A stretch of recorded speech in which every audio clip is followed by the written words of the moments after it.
Kasama ko sa paggawa si Marlon Villanueva. Doon namin trabaho sa Palo. Sinubukan namin doon sa pagpalutang, sinubukan namin sa Palo, sa may San Joaquin ba banda. Tapos okay man, hindi man lumubog, dinala namin dito sa aming lugar, sa Isabel. Natatanaw ko mula dito na may mga crew na itong barko na nagmamasid sa atin ngayon. At siguro, takang-taka sila kung bakit o kung paanong nagkaroon ng 4 wheels na sasakyan dito sa dagat.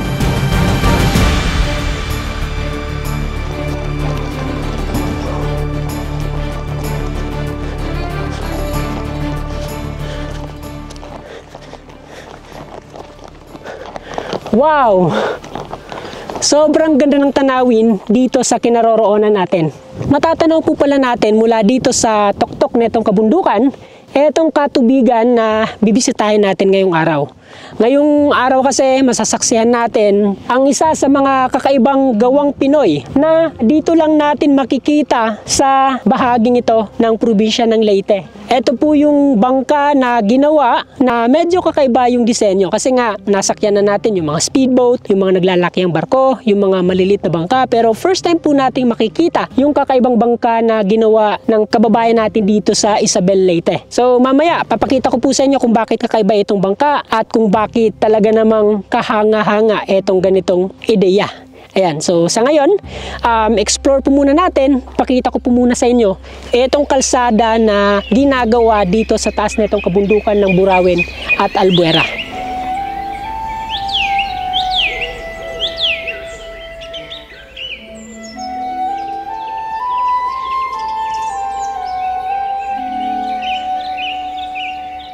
Doon banda, itong mga kabundukan na to ay sakop po ito ng Burauen, Leyte. Habang dito naman sa kabila, ito naman yung Albuera. Dito sa side na to, dito naman yung Ormoc, Leyte o Ormoc City.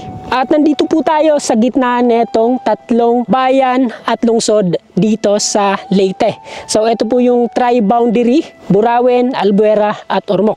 At itong ginagawang kalsada ang magsisilbing pinakamadaling access mula dito sa eastern side ng Leyte papunta dito sa west hanggang dito sa Ormoc City.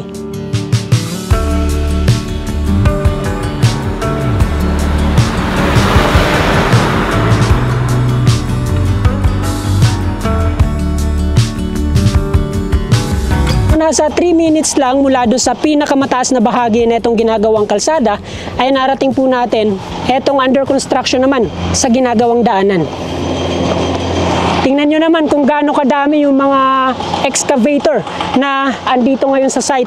Maliban dito sa dalawang naka-standby ay nasa 6 yung nandito ngayon sa pinapatag na bahagi na itong bundok. Bagamat ganito kadelikado itong kalsada, eh makikita naman po natin yung ilang mga motorista na nagpupumilit dumaan dito dahil nga sa ito yung pinakamalapit na ruta o pinakamabilis na kalsada papunta dito sa Burauen.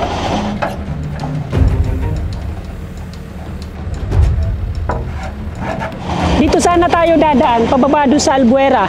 Pero dahil nga sa nakita nyo naman, hindi siya safe at sarado pa itong ginagawang kalsada. Kaya iikot po tayo doon sa Barangay Liberty hanggang sa marating yung city proper ng Ormoc City.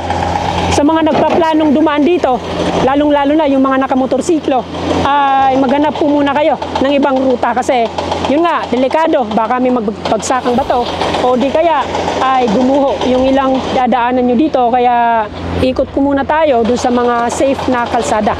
Nakikita naman po natin dito na puspusan yung ginagawang konstruksyon at pag halimbawang nagtuloy-tuloy yung ganitong paggawa, sa loob lamang ng ilang buwan o hindi aabot ng 3 taon ay matatapos na itong ginagawang kalsada. So excited na akong makonekta itong Burauen at Albuera sa pamamagitan nitong bagong kalsada kasi itong dalawang bayan ay nagtataglay ng mga naggagandahang atraksyon na sa ngayon hindi pa nadidiskubre ng marami nating kababayan.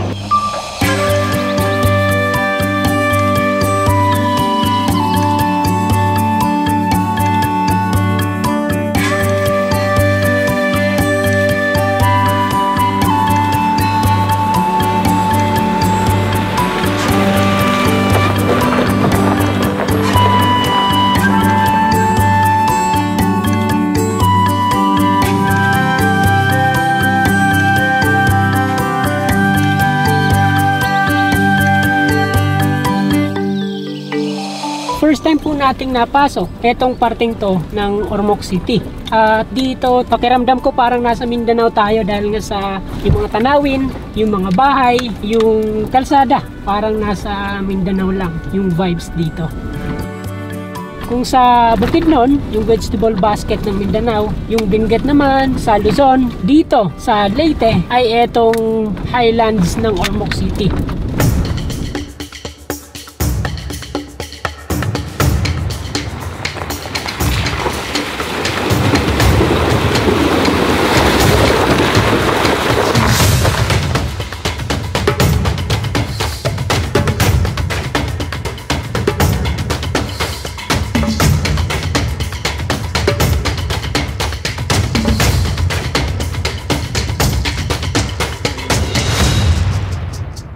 Matapos lamang ang mahigit sa isang oras sa travel mula doon sa Burawin Albuera Road ay narating na rin po natin etong bayan ng Isabel kung saan nakadaong dito sa kanilang pier etong kakaibang bangka. So malayo pa lang ay pinagtitinginan na etong sasakyang pandagat dahil nga sa kakaibang konsepto nito, kakaibang hitsura. Imagine, 4 wheels na sasakyan na inilagay dito sa tubig.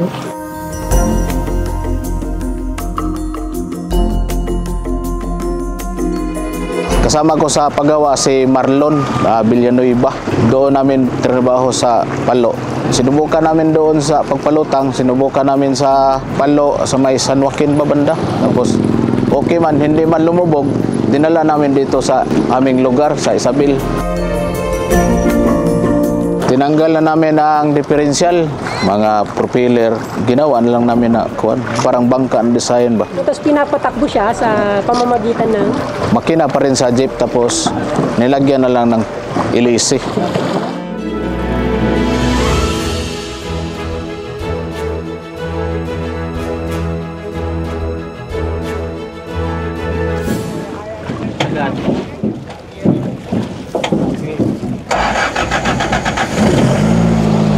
So tulad dun sa mga karaniwang 4 wheels, dito din pina-start o pinaandar etong bangka. So yung manibela niya, hindi pa nila na aayos para yung control dito na sa harap.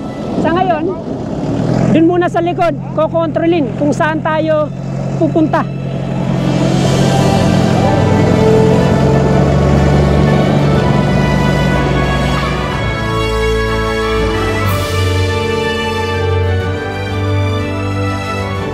Nasakyan na natin yung iba't ibang uri ng bangka. Nasakyan na natin yung mga naglalakyang barko, yung mga tugboat, yung mga bangka na maliliit. Pero first time ko pong nakasakay sa ganitong klase ng sakayang pandagat.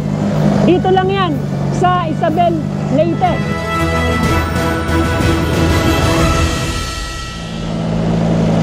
Sir, yung busina.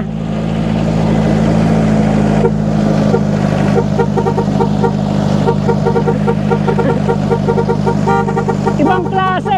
Mayroon pang pop-up doon. Etong sasakyan. So napansin nyo dito, walang katig. Etong 4 wheels na ginawang bangka. At kahit na walang katig, ay hindi naman siya ganun kadaling tumawag. So yung gulong niya dito sa gilid ay nakakatulong din na mabalanse etong sasakyan. At eto rin yung nagiging protection kung halimbawang dadaong to sa isang konkretong pier. Pag halimbawang babangga dito sa gilid ay hindi mayuyupi etong parteng to ng sasakyan dahil nga sa may mga gulong na pumaprotekta dito sa gilid.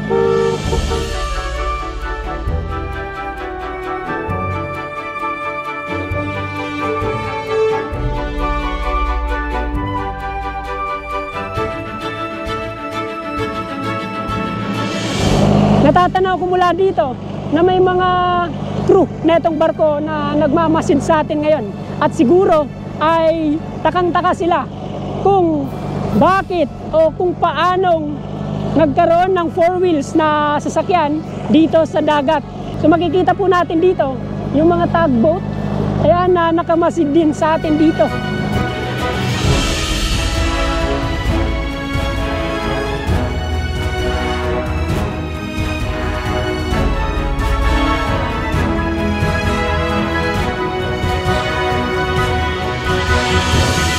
lamang ng mahigit 10 minuto ay medyo malayo na po tayo dun sa pier netong Isabel Leyte.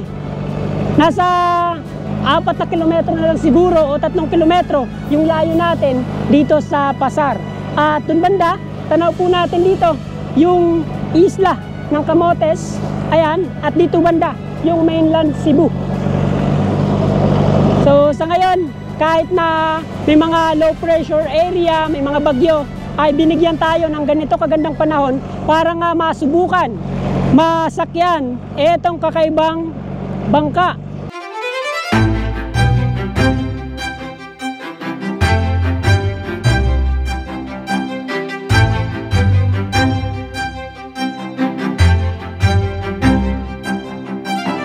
Sa ngayon medyo mabagal pa yung takbo netong sasakyan dahil nga sa yung nagawa pa lang nila o nasubukan pa lang nila ay paganahin. Kahit papano ay umaandar na itong sasakyan at yung susunod na gagawin naman nila na improvement dito ay palitan yung makina para madagdagan yung bilis ng takbo at magamit to sa pangmalayuan. Lalagyan din nila nito ng control dito sa may manibela para dito na kokontrolin nung magmamaneho na itong bangka. So madami yung mga pwedeng maidagdag dito para sa mas komportabling biyahe.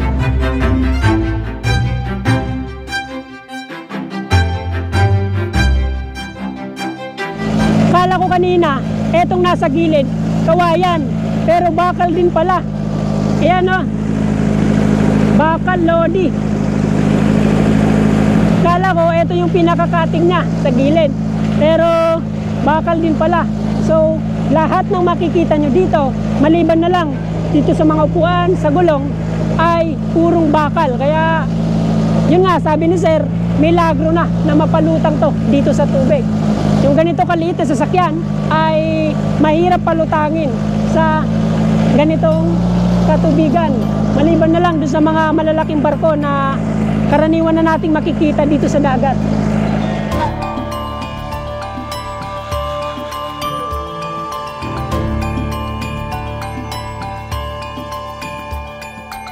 Tingnan nyo yung alon. Dito, smooth na smooth yung galaw itong bangka. So nung una, medyo nagalangan ako, natakot. Kaya nga nagsuot tayo ng life jacket kasi nakakatakot sumakay, lalo na't walang katig. Pero kung andito ka na, nakasakay ka na, ay agad na mapapalitan yung inyong takot ng saya. Dahil nga sa first time na nakasakay, first time kong nakasakay ng ganitong uri ng sasakyan na nandito sa dagat.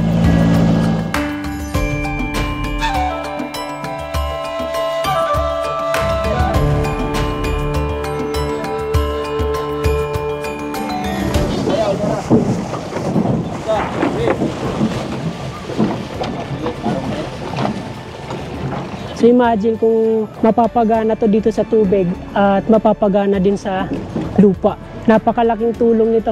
So sa ngayon, nag-uumpisa pa lang silang i-remodel o paganahin itong sasakyan. Kaya yung mga idea nila o yung mga papalitan dito sa sasakyan ay ngayon pa lang nakikita.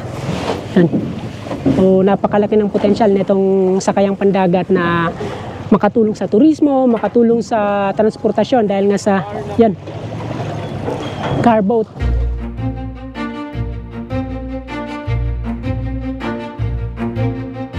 Para sa mga gustong sumubaybay o subaybayan yung ginagawa ni Sir dito sa kanilang jeep sa dagat, andun po yung kanyang channel, yung kanyang Facebook page na RG Boy TV. Doon po sila nagpo-post ng mga videos tungkol dito sa mga ginagawa nilang pagbabago para mas mapaganda pa itong kanilang ginawang sasakyan dito sa dagat. So ito nga pala yung anak ni Sir. Anong masasabi mo dito sa ginawa ng papa mo? Nakaka-proud po.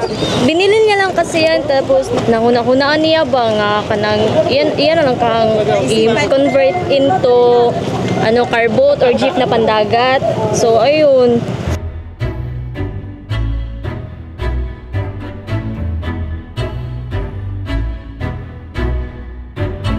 Yung ginawa nga pala nilang sasakyan na yon ay galing dun sa junk shop. Mula dun sa katawan ng jeep hanggang dun sa mga tambucho, lahat ng piyesa na ikinabit dun ay mula sa junk shop. Dahil nga sa Sir RG ay nagtatrabaho sa isang junk shop sa Palo. Kaya kung halimbawa may nakikita siyang piyesa na pwedeng magamit o pwedeng maidagdag dun sa jeep sa dagat, kinukuha na niya o binibili na niya dun sa junk shop na pinagtatrabahuan niya.